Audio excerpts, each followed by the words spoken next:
In this video, I'll show you how you can make Google your default search engine. What you want to do is you want to open up google.com, click on this button right here, and then go to Site Settings.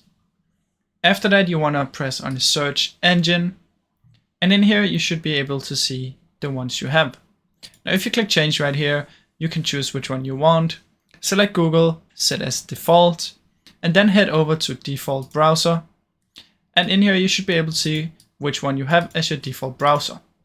If you want to change this, come down here and search for default web browser. Click on this one. And in here you should be able to see web browser. You can click on this one and change it to whichever you want.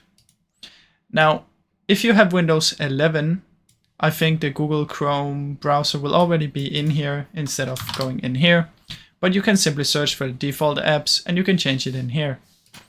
Now, once this is done, Google Chrome will be your default browser and also your default search engine. Now, I really hope you enjoyed this video. If you did, please leave a like and subscribe as it helps me out a ton. Thank you so much for watching.